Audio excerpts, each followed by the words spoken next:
Todo comenzó la noche en que me di cuenta de que no estaba solo, aunque vivía en un estudio diminuto, vacío y en teoría, imposible de compartir.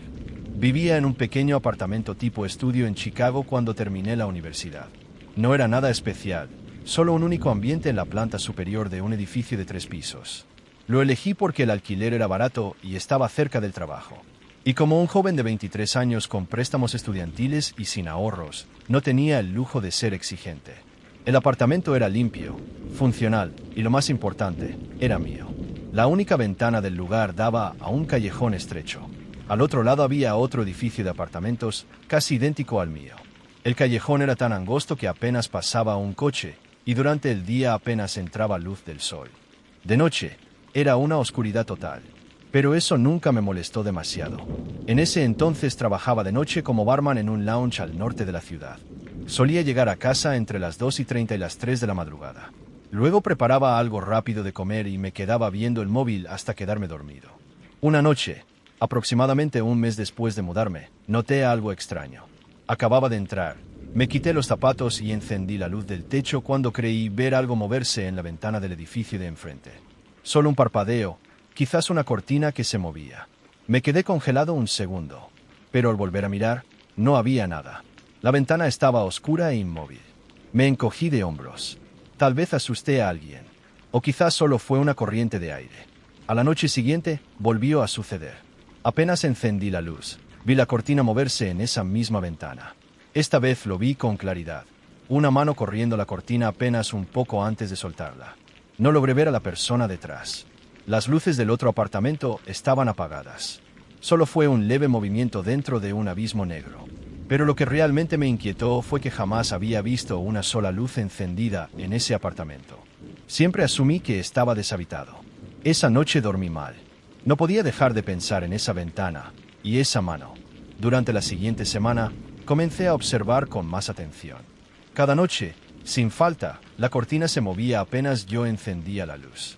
Era sutil pero inconfundible. Siempre lo mismo, la cortina se abría lentamente, apenas dejándome ver la oscuridad del interior, y luego se cerraba de nuevo. Empecé a hacer pruebas. Algunas noches dejaba las luces apagadas y me sentaba en silencio junto a la ventana. Cuando lo hacía, no pasaba nada. Pero en cuanto encendía alguna luz, incluso la tenue lámpara junto al sofá, la cortina del otro lado se movía.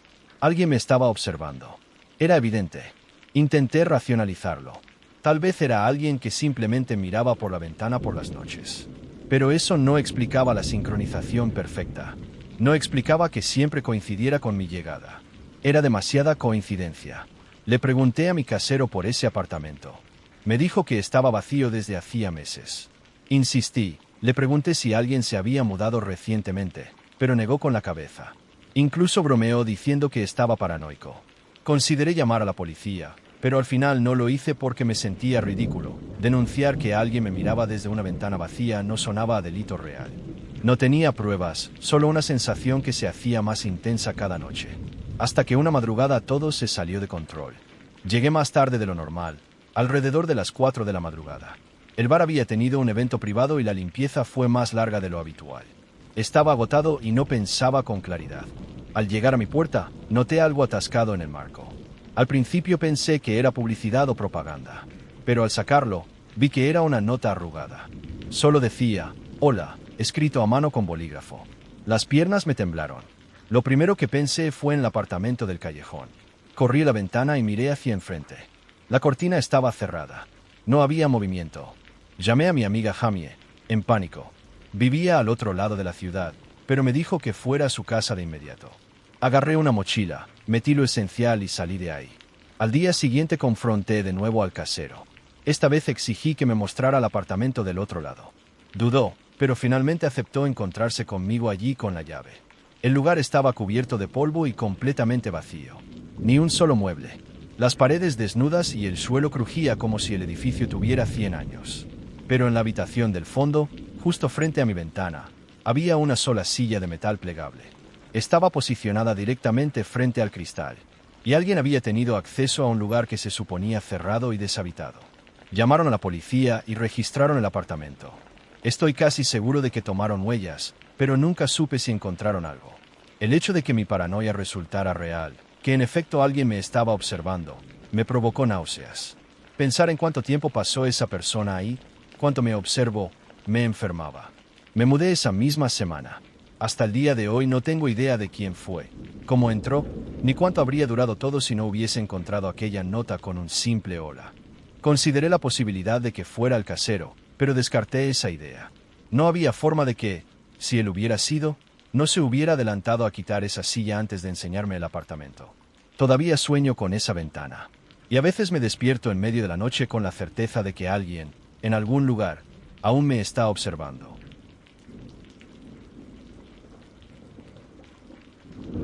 Tenía 12 años cuando mi familia se mudó a una zona rural de Oregón, a kilómetros del pueblo más cercano.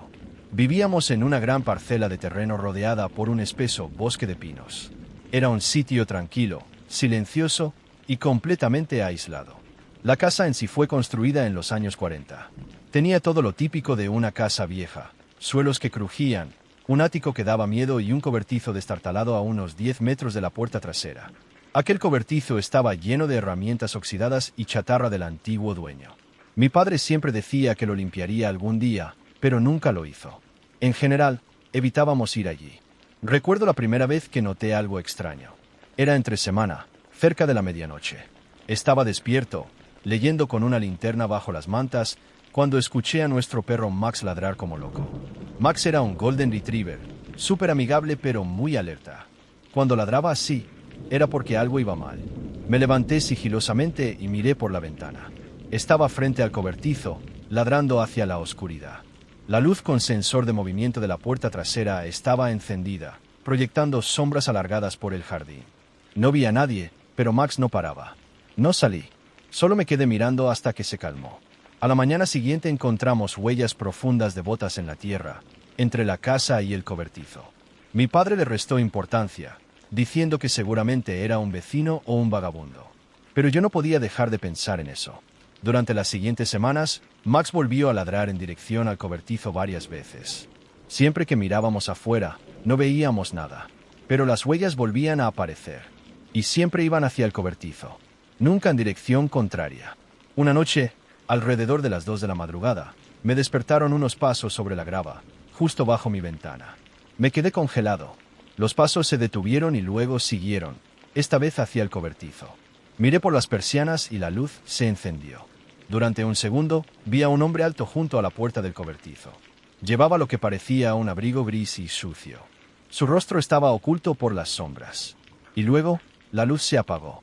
Sentí que el corazón me iba a estallar. Me alejé de la ventana y desperté a mis padres.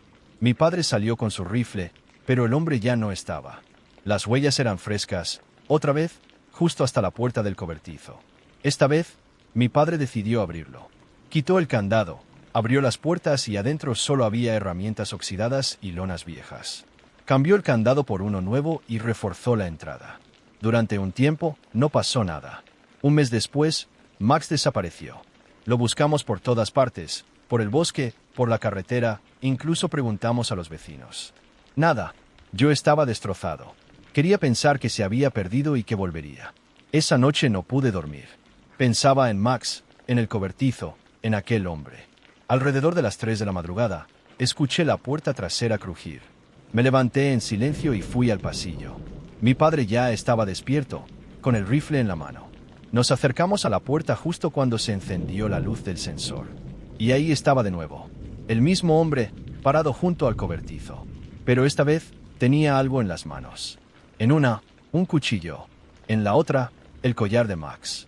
Sentí que la vida se me escapaba del cuerpo, como si flotara y estuviera a punto de desmayarme. Mi padre gritó y levantó el rifle, pero el hombre corrió hacia el bosque. Llamamos a la policía, que rastreó la zona, pero no encontró rastro alguno. Lo que se hallaron dentro del cobertizo me revolvió el estómago. El suelo estaba despejado. Alguien había tallado símbolos y dibujos perturbadores en la tierra. En una esquina había una pila de huesos. Huesos de animales, eso espero. Peor aún, detrás de un panel falso en la pared del cobertizo, los agentes encontraron una mochila llena de objetos que no eran nuestros. Carteras, relojes, ropa desgastada. Cosas que, sin duda, habían pertenecido a alguien. A varias personas. Lo más inquietante fue un cuaderno lleno de símbolos extraños, garabatos incoherentes, dibujos toscos de casas, familias y ojos. Yo creo que era un mensaje, como si nos estuviera diciendo, los he estado observando, igual que a otras familias. La policía se llevó todo. Aquella noche, mientras empacábamos para marcharnos, miré por última vez hacia el cobertizo. La cinta policial ondeaba con el viento y todo parecía tranquilo. Pero justo más allá, unos 3 metros dentro del bosque, vi un rostro humano. Y cuando parpadeé, ya no estaba. Grité desesperado el nombre de mi padre, gritando que había vuelto. Él corrió a la habitación, miró por la ventana, le señalé hacia el bosque, a la izquierda del cobertizo. Agarró el rifle y salió hecho una furia, disparando al aire. Era pura rabia y frustración. Nos habíamos visto obligados a huir de nuestra propia casa por culpa de un demente, un tipo que probablemente mató a nuestro perro. Sé que mi padre quiso matarlo esa noche. Nos mudamos días después a una zona mucho menos aislada. Tuve una noche realmente inquietante. Estaba sola en casa, viendo una película de terror. Ya sabes, ese tipo de películas que te hacen mirar por encima del hombro y saltar con cada ruido. Todo estaba en silencio. Demasiado silencio. En un momento dado, escuché claramente una puerta abriéndose lentamente. El sonido era real, no venía de la película.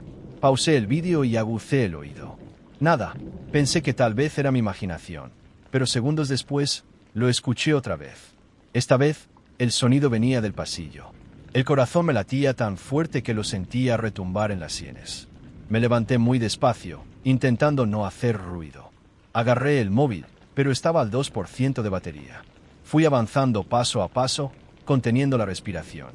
Al llegar al pasillo, vi que la puerta del trastero estaba entreabierta. Y estaba completamente segura de haberla cerrado. Absolutamente segura. Encendí la luz. No había nadie dentro. Pero en la cocina, una botella de agua que yo misma había dejado sobre la encimera ahora estaba en el suelo, como si alguien la hubiera empujado con intención. Volví a cerrar la puerta con llave, intentando calmarme. Pero mientras regresaba al sofá, oí un leve clic. La cerradura se había girado sola. Esa noche dormí con todas las luces encendidas y con las llaves en la mano. Y si esta historia logró inquietarte, imagina lo que viene después.